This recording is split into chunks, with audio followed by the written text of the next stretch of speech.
Doctor Mohammad Yunus এখন কি করবেন? কোন দিকে যাবেন? তিনি এখন কার কথা শুনবেন? কিভাবে চলবেন? দর্শক, ডক্টর মোহাম্মদ ইউনূসের সামনে ভয়াবহ বিপদ অপেক্ষা করছে। আর সে বিপদের কারণ একমাত্র তারই বন্ধুরা। প্রিয় দর্শক, আসসালামু আলাইকুম। দলমত, জাতি, ধর্ম, বর্ণ নির্বিশেষে দেশ ও দেশের বাহিরে যে যেখান থেকে শুনছেন সবাইকে আমার শুভেচ্ছা, ভালোবাসা। দর্শক, আজকে কথা বলবো অন্তর্বর্তীকালীন সরকারের প্রধান উপদেষ্টা ডক্টর মোহাম্মদ ইউনূসকে নিয়ে। ডক্টর মোহাম্মদ ইউনূস ৮৪ বছর বয়সে তিনি এদেশের সরকার প্রধান হয়েছেন, অর্থাৎ তিনি অন্তর্বর্তীকালীন সরকারের প্রধান উপদেষ্টা হয়েছেন। বহির্বিশ্বে ডক্টর ইউনূসের বন্ধুর অভাব নেই। ইভেন আন্তর্জাতিক মহলে ডক্টর মোহাম্মদ ইউনূসের যারা বন্ধু বা বন্ধু হিসেবে গণ্য আছেন, তারা সবাই প্রভাবশালী, অত্যন্ত প্রভাবশালী। এই প্রভাবশালী খাটিয়ে ডক্টর মোহাম্মদ ইউনূসের খুব ভালোভাবে সাকসেস হওয়ার কথা। কিন্তু সমস্যাটা হচ্ছে অন্য জায়গা। ডক্টর মোহাম্মদ ইউনূসের সাথে যাদের সম্পর্ক, যাদের সাথে বন্ধুত্ব, সমস্যাটাই ওই জায়গা, ওখানেই। প্রিয় দর্শক, আমরা বাঙালি হিসেবে আমাদের একটা আলাদা ঐতিহ্য আছে। আমরা বিভিন্ন দল, বিভিন্ন ধর্ম, বিভিন্ন মতাদর্শের দর্শিত। আমাদের এই ছোট দেশে বিভিন্ন দল, বিভিন্ন শ্রেণী, বিভিন্ন পেশার, বিভিন্ন ধর্মের মানুষের বসবাস। এর মধ্যেও আমরা বিভিন্ন মতাদর্শেও দর্শিত। আমাদের এই ছোট দেশে প্রায় ২০ কোটি মানুষের ভেতরে হাজার হাজার রকমের মতবাদ। কিন্তু একটা জিনিস খেয়াল করবেন, সেটা হচ্ছে আমরা কয়েকটা জায়গাতে সবাই এক। এই জায়গাতে দলমত, জাতি, ধর্ম, বর্ণ সবাই আমরা এক। এখানে আজ পর্যন্ত আমরা কখনো বিভক্ত হইনি। তার ভিতরে উল্লেখযোগ্য আমি কিছু জায়গা উল্লেখ করছি। যেমন বাংলাদেশের খেলা ক্রিকেট। ক্রিকেট এমন একটি খেলা যেটা বাংলাদেশে যখন খেলা হয় অন্য কোনো দেশের সাথে, তখন কিন্তু আমরা কে আওয়ামী লীগ, কে বিএনপি, কে জাতীয় পার্টি, কে জামাত বা অন্যান্য যে রাজনৈতিক দলগুলো আছে, যে দলেরই হই না কেন, আমরা কিন্তু তখন সবাই এক। আমরা তখন সবাই একে অন্যের কাঁধে কাঁধ মিলিয়ে আমরা কিন্তু স্লোগান দিই। আমরা দলের জন্য দোয়া করি, দলের জন্য শুভকামনা করি। আরেকটা জায়গা আছে, সেই জায়গাতেও আমরা সবাই এক, অলমোস্ট সবাই এক। যেমন ফিলিস্তিন ইস্যু।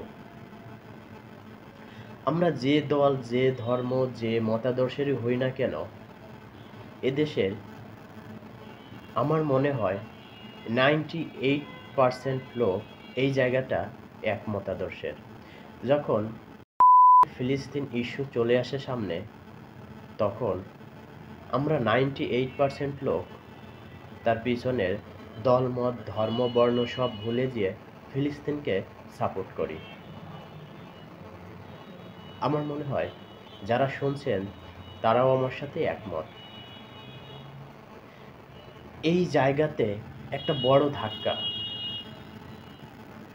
খুব বড় ধরনের একটা ধাক্কা খাবেন ডক্টর মোহাম্মদ ইউনূস।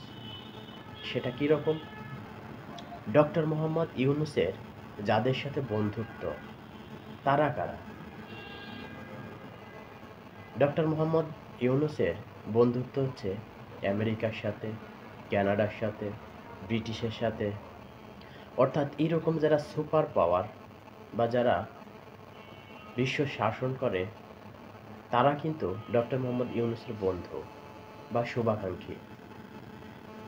সেই শুভাকাঙ্ক্ষী হোক, বন্ধু হোক, যাই হোক, এই জায়গাটা আমরা যারা বাঙালি, আমরা যারা বাংলাদেশি, তারা এই জায়গাটা কিন্তু আমরা এখনো বুঝতে পারছি না। এই জায়গাটা কিন্তু আমাদের একটা বিশাল সমস্যা হবে। ডক্টর মোহাম্মদ ইউনূসের যারা বন্ধু, তারা সবাই ফিলিস্তিন বিরোধী এবং সমর্থক। তো সমস্যাটা কোথায় হবে? আমাদের এই 92% মুসলিম দেশে যখন ফিলিস্তিন ইস্যু সামনে আসে, তখন আমরা নির্দ্বিধায় আমরা ফিলিস্তিন সমর্থক। এই জায়গাটা ডক্টর মোহাম্মদ ইউনূসের জন্য খুব বড় ধরনের ধাক্কা অপেক্ষা করছে। তিনি নিজেও বুঝতে পারছেন না এইখানে কত বড় ধরনের সমস্যার সম্মুখীন হবেন তিনি। ডক্টর মোহাম্মদ ইউনূসের বন্ধু যারা, তারা সবাই ফিলিস্তিন বিরোধী এবং পক্ষ বা সমর্থক। এখন ডক্টর মোহাম্মদ ইউনূস যখন এদেশে কাজ করবেন, সে কিন্তু ওই মতাদর্শের হয়ে কাজ করবেন। এখানে উল্লেখ্য ব্যাপার, ডক্টর মোহাম্মদ ইউনূস নিজেও কিন্তু পন্থী। সেটা ইতিপূর্বে আপনারা অনেকেই জেনেছেন বা জেনে থাকবেন। তিনি একবার 100 কোটি টাকা ডোনেশন করেছিলেন। তো যেখানে ডক্টর মোহাম্মদ ইউনূস নিজেই পন্থী আর এদেশে 98% লোক ফিলিস্তিনপন্থী, সেখানে ডক্টর মোহাম্মদ যে কর্মকাণ্ডগুলো করবেন, নিশ্চয়ই সেগুলো এদেশের মানুষের সাথে সাংঘর্ষিক হবে। এদেশের মানুষ সেগুলো নিতে পারবে না। টুডে অর টুমোরো এই পরিস্থিতি তৈরি হবে। দেখেন, আমরা যে যাই করি, যে যাই বলি, আমরা কিন্তু কেউ চাই না এদেশে আমেরিকা এসে ছুরি ঘোরা। এটা এদেশের কোনো দলের নেতাকর্মী হোক, শুভাকাঙ্ক্ষী হোক, যেই হোক বা সাধারণ মানুষ হোক, কেউ চাবে না এদেশে আমেরিকা এসে ছুরি ঘোরাক বা আমেরিকা আমাদের উপরে এসে খবরদারি করুক। কিন্তু ডক্টর মোহাম্মদ ইউনূসের মূল শক্তি কিন্তু ওই জায়গাটা, অর্থাৎ যারা ফিলিস্তিন বিরোধী যারা, তারা আবার ন্যাটোর সদস্য। এই ন্যাটো আবার কোনোভাবেই বাংলাদেশ সমর্থন করে না। বাংলাদেশের জনগণ ন্যাটোকে সমর্থন করে না। ডক্টর মোহাম্মদ ইউনূসের সাথে দেখলাম জো বাইডেনের অন্তরঙ্গ সম্পর্ক। ডক্টর মোহাম্মদ ইউনূস ন্যাটোভুক্ত যে রাষ্ট্রগুলো আছে তাদের সাথে মিলিয়ে, তাদের কাঁধে কাঁধ মিলিয়ে যখন কাজ করতে যাবেন, তখন সেটা চলে যাবে ফিলিস্তিন বিরোধী, তখন সেটা হয়ে যাবে আমাদের এই দেশ বিরোধী। এটা নিয়ে ডক্টর মোহাম্মদ ইউনূস খুব বড় ধরনের বিপদে পড়বেন। আমাদের দেশের এই জনগণ দলমত, জাতি, ধর্ম, বর্ণ নির্বিশেষে সবাই এক বাক্যে ফিলিস্তিনের সমর্থক। এই জায়গাটা যখন অ্যাজ এ মুসলমান হিসেবে আঘাত আসবে, তখন কিন্তু ডক্টর মোহাম্মদ ইউনূসকে কোনোভাবেই এদেশের জনগণ ক্ষমা করবে না, এদেশের জনগণ সমর্থনও দেবে না। এই জায়গাটা ডক্টর মোহাম্মদ ইউনূসের খুব বড় ধরনের সমস্যা আছে।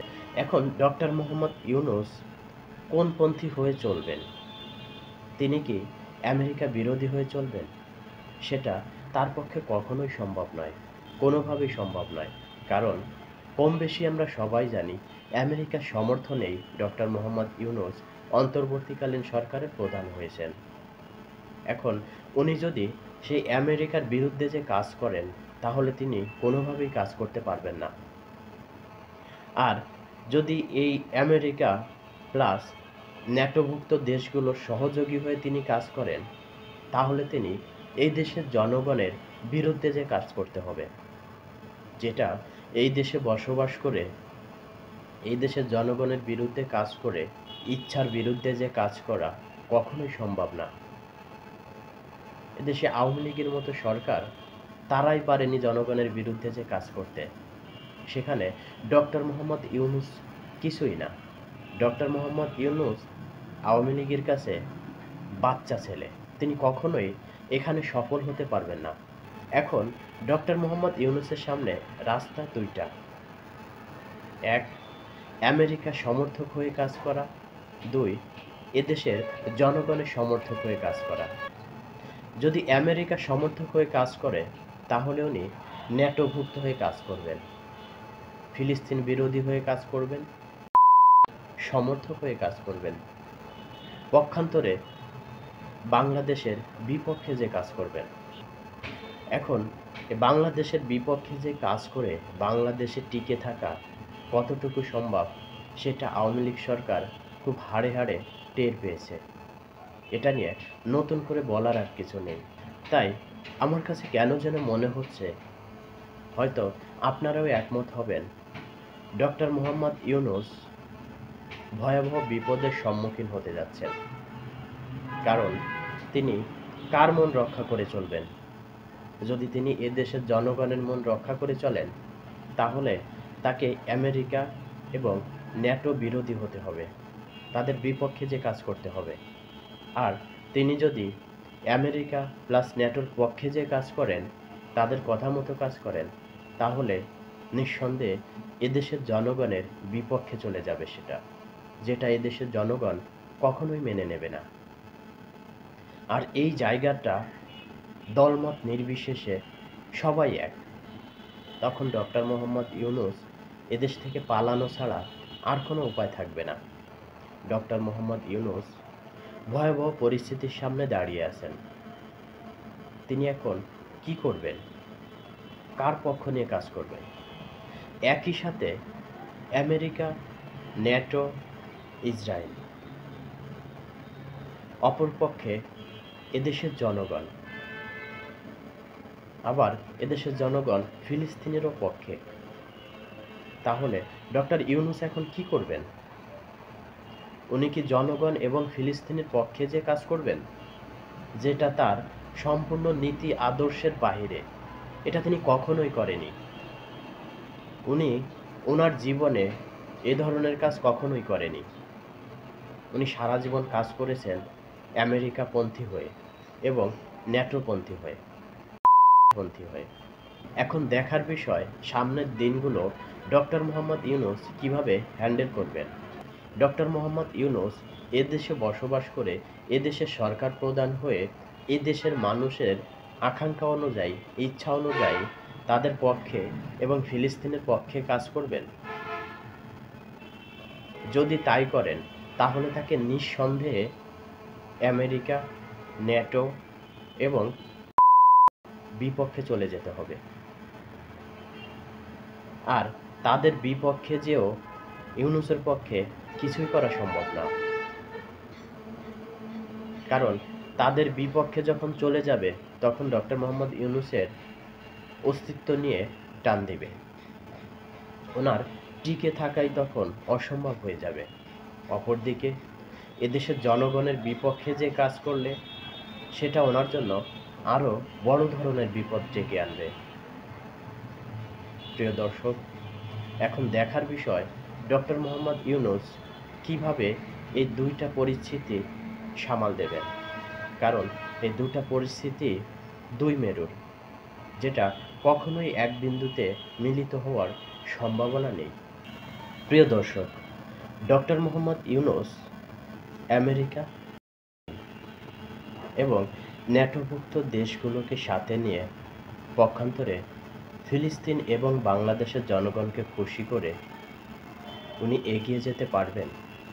আপনার কি মনে হয়, এটা ওনার পক্ষে সম্ভব হবে?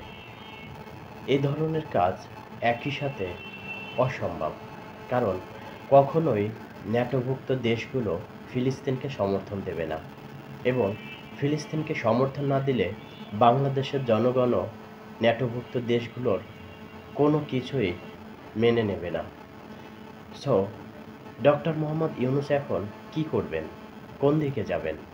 তিনি এখন কার কথা শুনবেন? কিভাবে চলবেন? দর্শক, ডক্টর মোহাম্মদ ইউনূসের সামনে ভয়াবহ বিপদ অপেক্ষা করছে। আর সে বিপদের কারণ একমাত্র তারই বন্ধুরা। তার যারা বন্ধু, তাদের সাথে বাংলাদেশের মানুষের কখনোই যাবে না, কখনোই তারা একমতাদর্শের হতে পারবে না, কখনোই তারা এক সুতায় নিজেদেরকে গাঁথতে পারবে না। সুতরাং ডক্টর মোহাম্মদ ইউনূসের সামনে ভয়াবহ পরিস্থিতি অপেক্ষা করছে, শুধুমাত্র সময়ের অপেক্ষা। এখন আমাদের দেখতে হবে সেটা কতদিনে ঘটবে। তবে সেটা যে খুব বেশি দূরে নয় সেটাও নিশ্চিত। সেটা হতে পারে ৩ মাস, হতে পারে ৬ মাস বা কিছুদিন কম বেশি। কিন্তু ডক্টর মোহাম্মদ ইউনূস খুব বড় ধরনের বিপদের সম্মুখীন হতে যাচ্ছেন, যেটা তার পক্ষে কোনোভাবেই সামাল দেওয়া সম্ভব নয়। দর্শক, আপনার মতামত কমেন্টস বক্সে লিখবেন। আপনার কি মনে হয়, উনি কি সব কিছু সামাল দিয়ে ঠিকঠাকভাবে চলতে পারবেন? দেশকে সুসংগঠিত করতে পারবেন? নাকি উনি শেখ হাসিনার মতো পালিয়ে যাবেন? ধন্যবাদ। ভালো থাকবেন, সুস্থ থাকবেন, সুস্থ মস্তিষ্কের মানুষের সাথে চলাফেরা করবেন।